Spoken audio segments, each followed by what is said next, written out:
iyo. Gising ka na pala. Kahapon ka pa walang malay. Nasaan po ako? Kailangan ko na pong umalis. Nandito ka sa sitio namin. Huwag ka muna umalis. Pagpagaling ka muna. Malayo ang bayan. Siya nga pala, ginamot ko rin yung sugat mo. Ano bang pangalan mo? Jonas po. Buti, daplis lang yung tama mo. Hindi ka napuruhan. Ano nga ba nangyari sa'yo? Teka lang ha, titignan ko muna yung apo ko.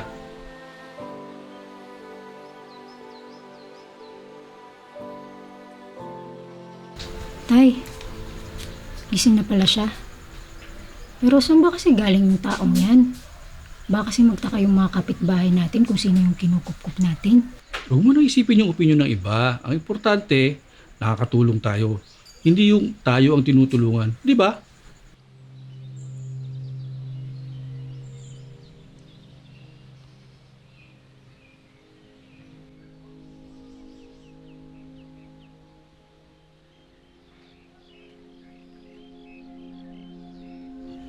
Ano pong nangyari sa bata? Ilang araw na siya nilalagnat. Susuka. Pareho ng ibang tao dito. Ganun din. May konti po kong alam sa medisina. Baka pwede ko po siyang tingnan. Sige.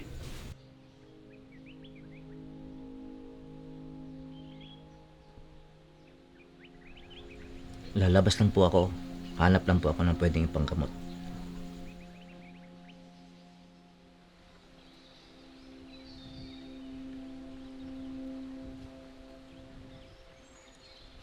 Mga bata, may hinahanap akong damo. Maliliit ang dahon at mabalahibo.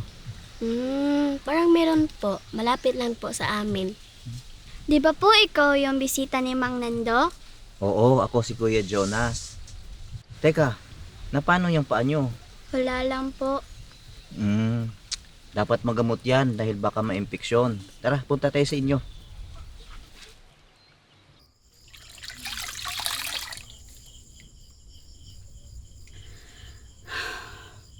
Ano bang nangyayari sa'yo, anak? Paulit-ulit na lang to. Nung nakarang araw, naglalaro ka pa. Napakasakitin mo.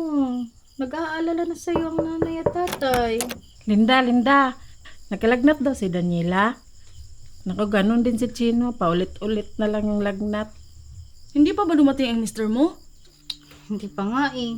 Pero sinulatan ko na siya. Sang lupalop kaya yung naghanap ng pera para maipagamot yung anak niya. Buti pa, puntahan natin si Nando, baka may tulong siya sa atin. Sige, tara. Wala pa si tatay eh. Nakikipag-usap sana kami sa kanya. Nag-aalala na kasi kami sa sitwasyon natin dito. Saka hindi pa rin kasi umuwi si Oscar. Ilang buwan na. Wala kaming ibang matakbuhan eh. Huwag kayong mag-alala, gumagawa na ng paraan si tatay. Mamaya pag uwi niya, sasabihan ko ha. Sige, salamat. Elsa ha. Salamat talaga. Ingat kayo.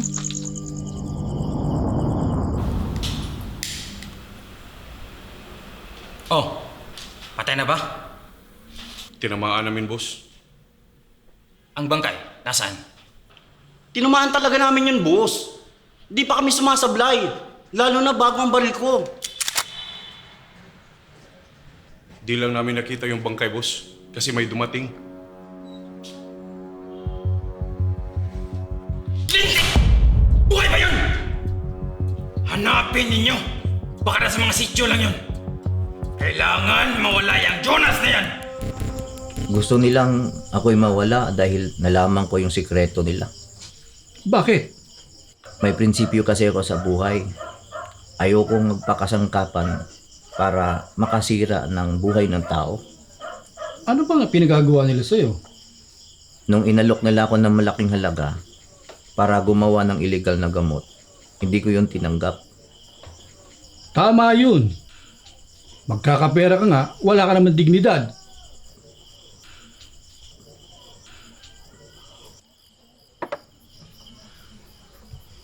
Mang Nando, maraming salamat sa pagligtas at pagtulong mo sa akin. Pero bukas, alis na ako. Ikaw nga nakatulong sa amin eh. Sa awa ng Diyos, napagaling mo yung mga tao dito. May alam ka pala sa medisina eh. Baka naman pwede akong makiusap sa'yo. Dumito ka muna ng mga ilang araw para matuto pa kami.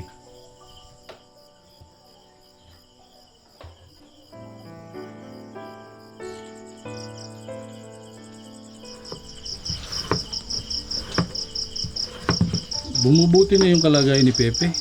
Gayon din yung mga napuntahan ni Jonas. Bumatay, no? Akala ko nga, alam na natin lahat ng klase ng halaman.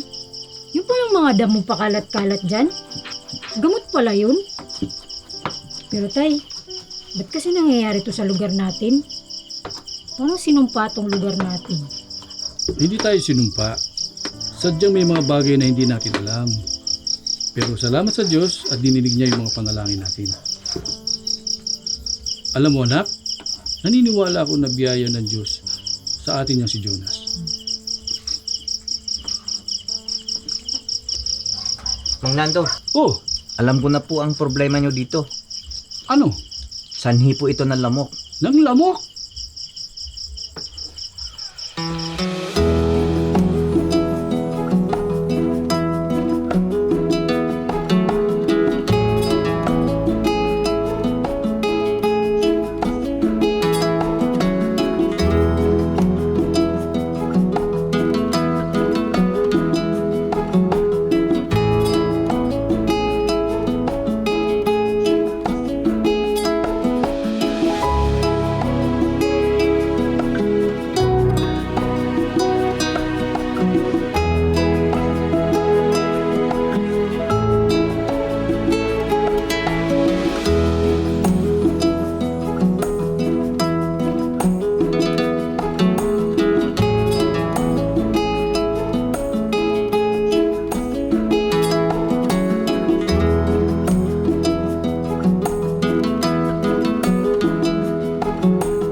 Oh, Oscar, buti nakauwi ka na. Tay! Magaling ka na ba, anak? Opo, tay. Nagkasakit po kami lahat dito. Oo nga eh. Binalitaan ako ng nanay mo, kaya napauwi agad ako rito. Buti na lang may tumulong sa amin. Yung bisita ni Mang Nando. Ang bait kasi ni Kuya eh. Pasensya ka na, anak ha. Wala rito ang tatay nung nagkasakit ka. Hayaan mo, malapit na ako magkapera. Babawi ang tatay. Opo, tay. Linda, punta muna ako ng tindahan. Bibili ako ng merienda. Sige.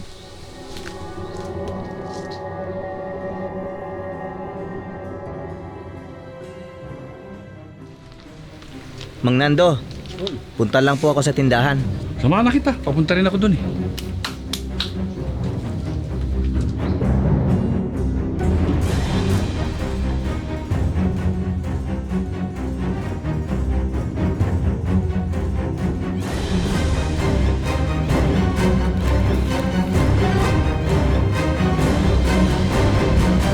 Hindi ka na makakatakas ngayon. Oscar, anong nangyayari sa'yo? Ibaba mo yung baril mo. Tumabi ka dyan, Mang Nando. Wala kayong alam dito. Masama ang tao yan. Kung masama siyang tao, hindi namin alam yan. Pero ito ang nasisiguro ko. Siya ang tumulong sa sityong ito at hindi humingi ng anumang kapalit.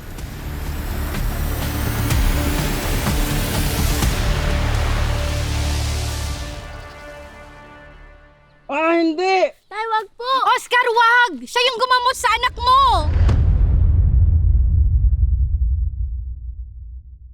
Ako na nga pala ang bahala kay Don Ramon.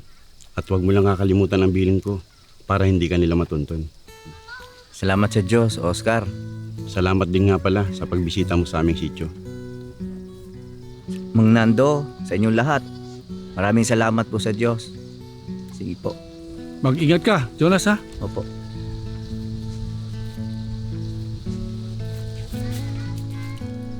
Alam mo yang si Jonas, biyaya siya ng Diyos sa lahat ng taong makakasalamuhan niya. Paano nyo nasabi, Tay? Kasi may takot siya sa Diyos. Marunong maawa, may pag-ibig sa kapwa, at lagi niya pinipili na gawin na mabuti sa lahat ng pagkakataon.